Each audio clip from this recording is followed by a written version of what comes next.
Assalamualaikum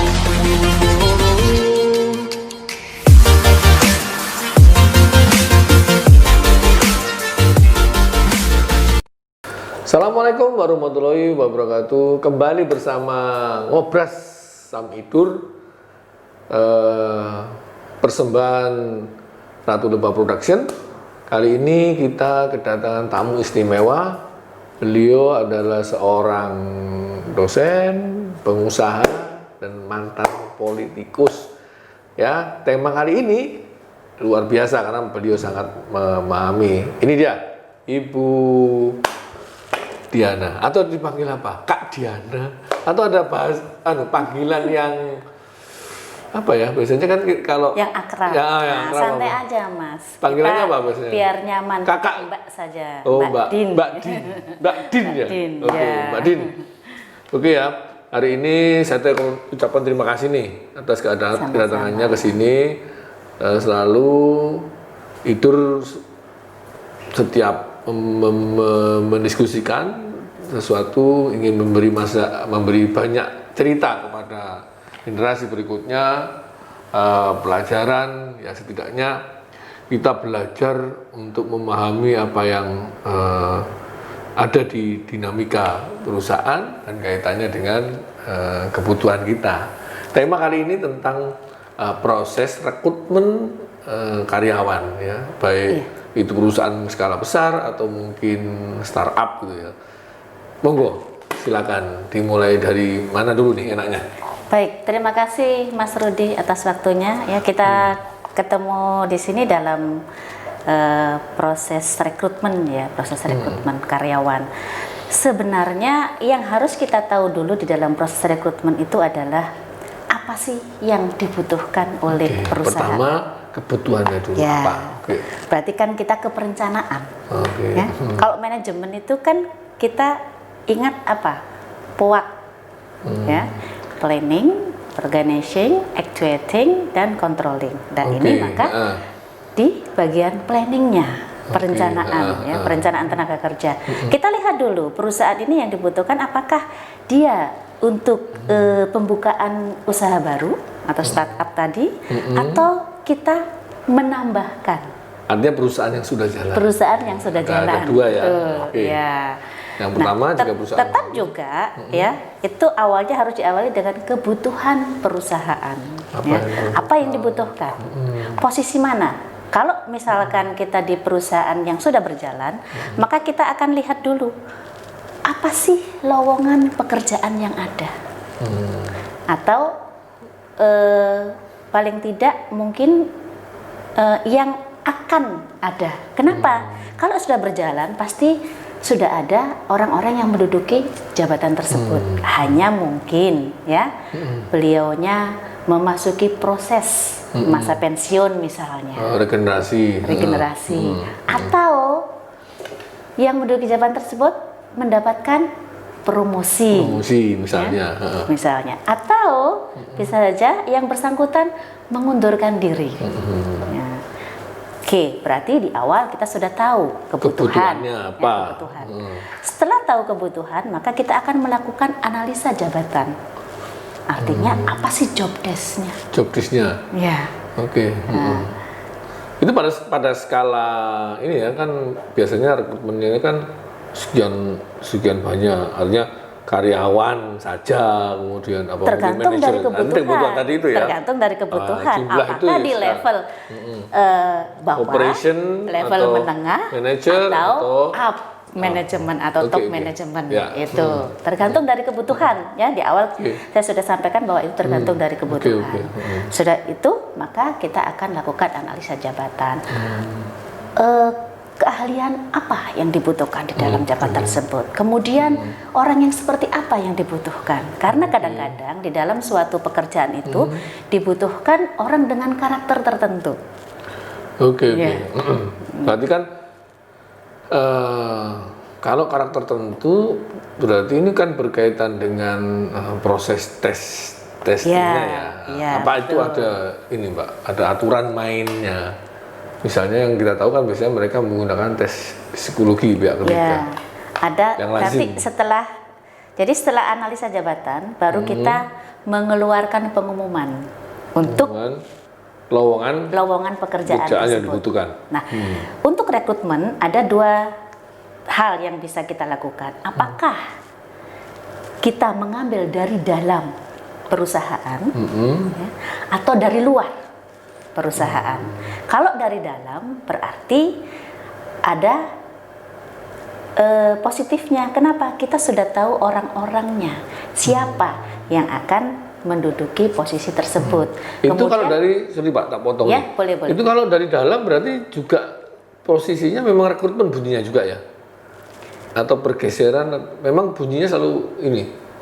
Tidak harus. Tidak harus juga ya? Biasa di pengembangan itu nantinya larinya bisa ke pengembangan. Oh iya, oke. Mungkin misalnya buka cabang. Ya, rotasi, mutasi atau promosi gitu di pengembangan. Artinya kalau orang internal tadi itu ya? Ya, kita lebih personnya nyaman ya, lebih aman, sudah tahu bagaimana sifatnya dia, karakternya dia, kemudian bagaimana pola pekerjaannya ya.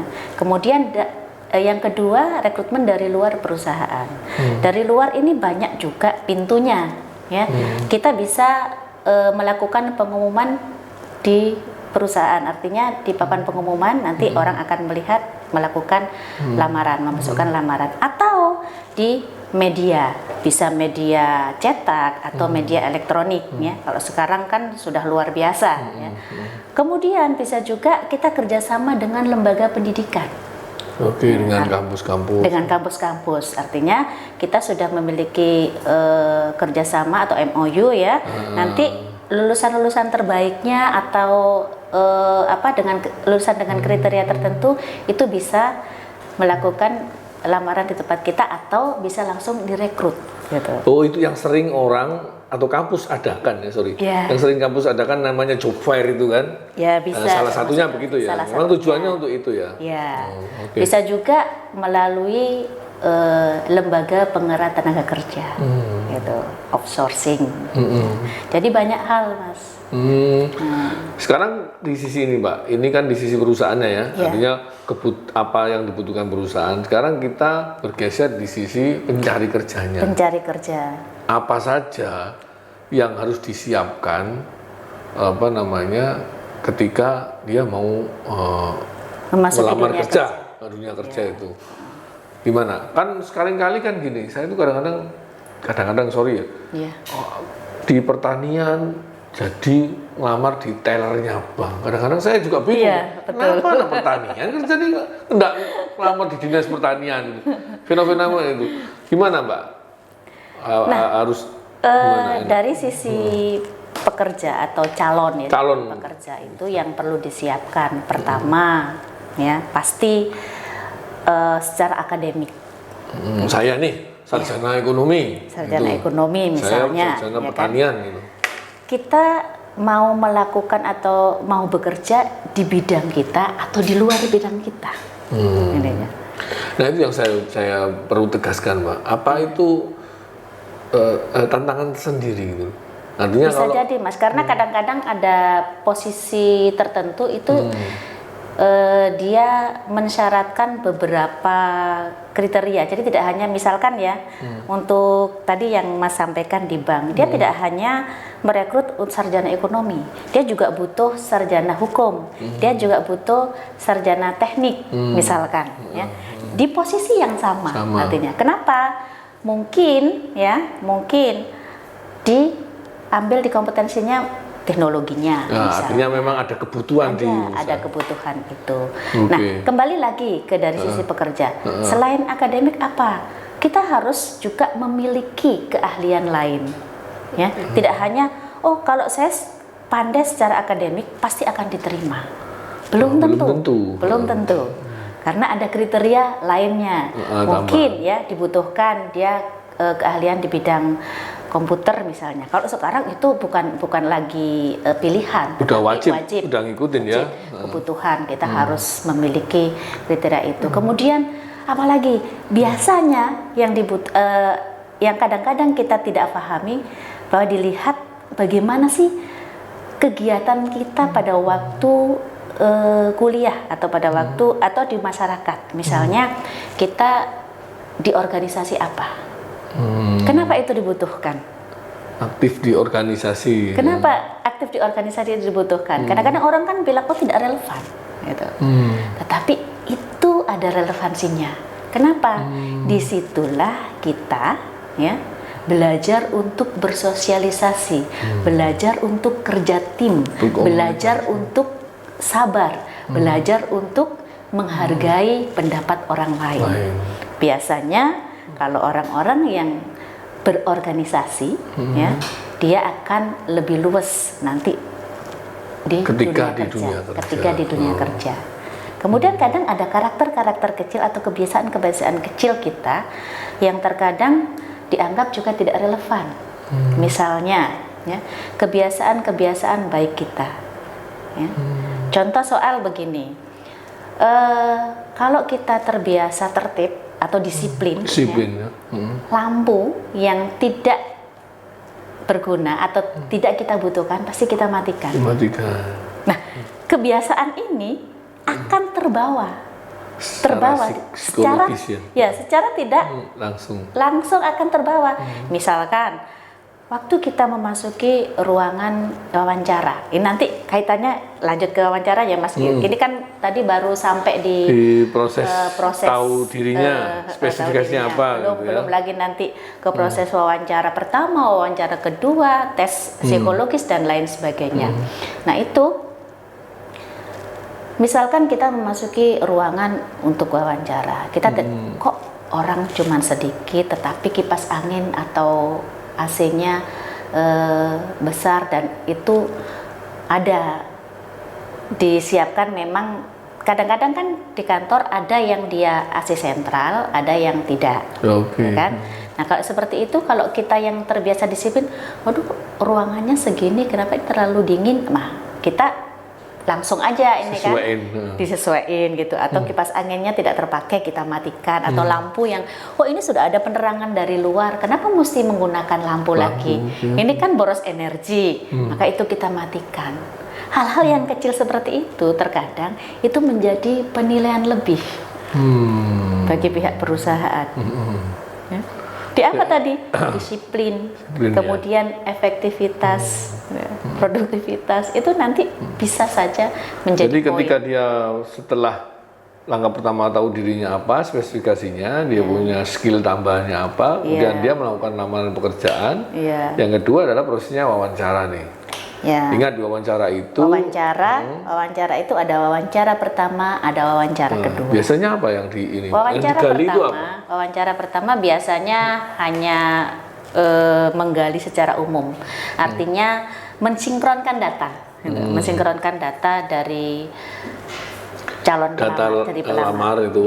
Benar nggak dia sekolah di sini, kemudian mengapa dia ambil melamar di bidang ini dan lain sebagainya, terkait dengan skillnya apa benar gitu, terkait dengan informasi yang diberikan gitu.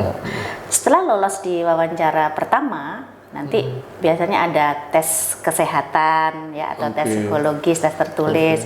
Tes tertulis kan di awal ya, sebelum wawancara ya. Sebelum wawancara itu tes tertulis dulu, baru kan wawancara pertama, kemudian tes psikologis atau tes kesehatan. Setelah lolos itu baru nanti kita akan masuk ke tes wawancara kedua.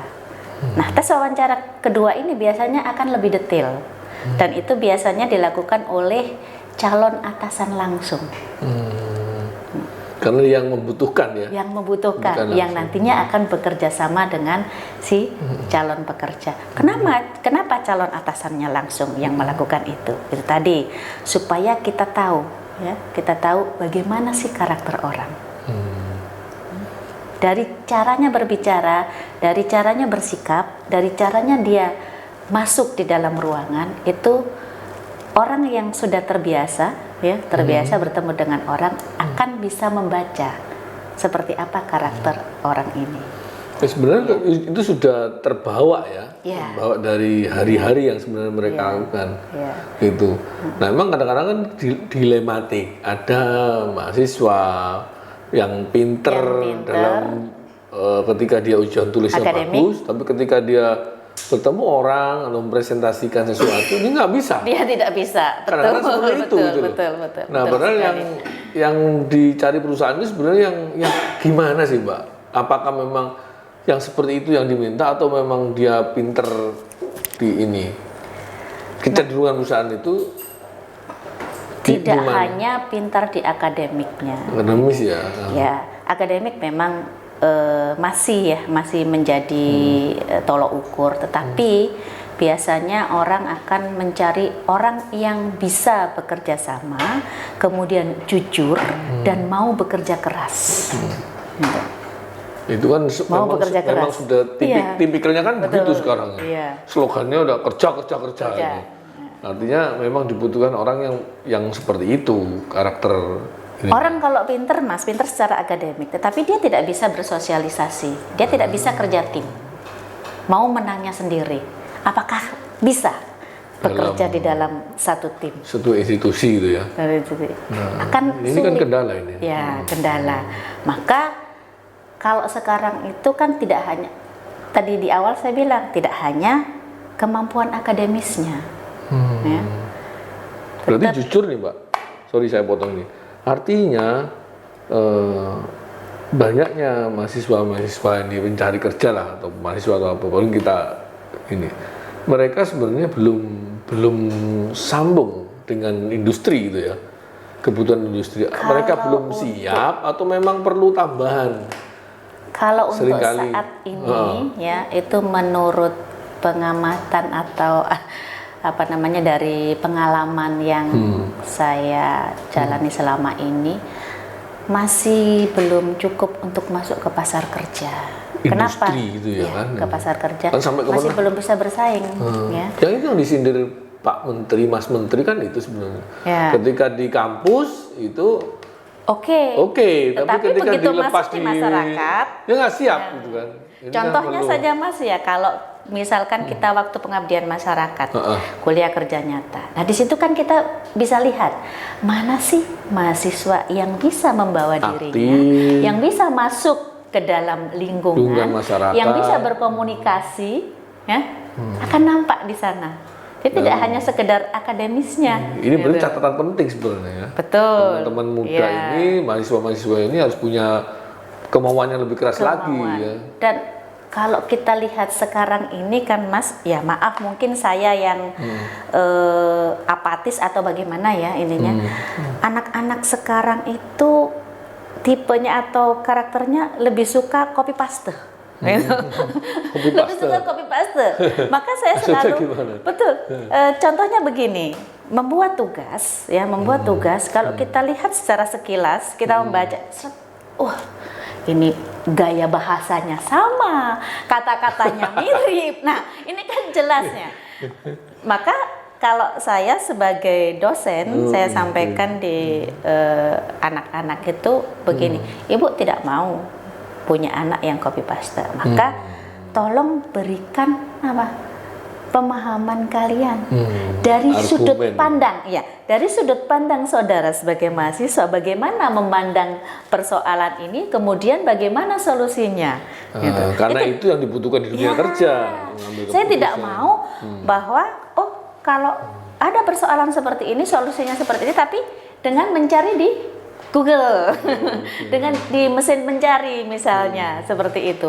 Maka dari pengalaman kalian ya, di dalam menghadapi persoalan sehari-hari itu bagaimana cara penyelesaiannya. Jadi seperti itu supaya mereka punya sense of social atau kemampuan untuk menyelesaikan masalah.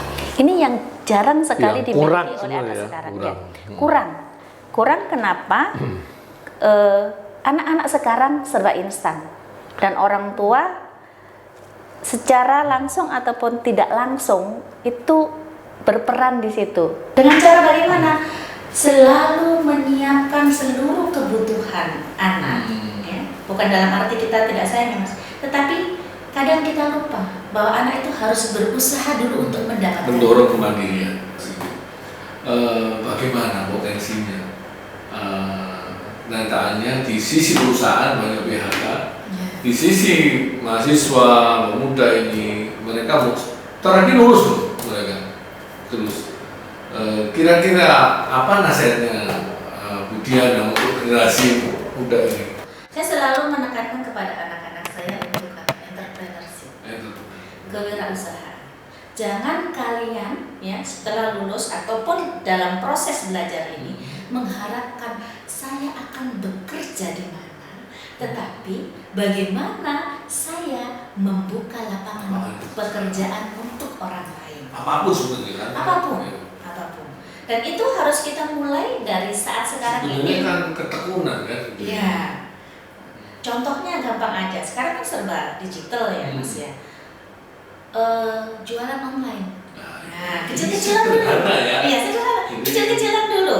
Ya, 1 item, 2 item. Nanti lama-lama kalau dia sudah terbiasa kemudian punya konsumen dan kita selalu memberikan pelayanan yang bagus, insya Allah itu akan menjadi konsumen loyal. Oke, ini Mbak Din berarti sebenarnya nih kalau boleh saya simpulkan nasihatnya, kaum muda sekarang itu tidak harus selalu bekerja di sebuah perusahaan atau institusi, justru lebih membangun soft skill. Ya. Sekarang kan selalu di ini soft skill. Gak usah takut ya. Gak usah takut. Karena gagal itu biasa. Jadi juga sudah ditulis, tapi keberanian. Orang yang tidak pernah gagal berarti tidak pernah mencoba atau tidak pernah berusaha. Orang sukses pasti akan gagal. Oh, Mas Edison itu 1000 kali mungkin. Nah, itu. Oke. Mbak Din, terima kasih atas tadi ilmunya yang kita share sama-sama. Sharing tentang ini Mas, berbagi. sharing ya, yang bisa saya sampaikan ke teman-teman mahasiswa, teman-teman yang sebentar lagi lulus. Nggak usah kecewa, santai aja. Jadi keadaan sekarang ini Mbak ya, yang pandemi ini jadikanlah sebuah hikmah. Jadi ternyata mental kita ini harus bergeser. Ngelamar is okay. Tetapi jadi entrepreneur, jadi pengusaha, memulai jangan takut. Jangan ya kan? takut. Coba aja semua menjadi kreatif. Cukup sekian dari saya. Terima kasih Mbak Diana atas kehadirannya ya. Sekali lagi saya ucapkan terima kasih. Insya Allah kita ketemu di pertemuan berikutnya dengan tema yang lainnya. Oke. Salam dari saya, Sam Idur. Assalamualaikum warahmatullahi wabarakatuh.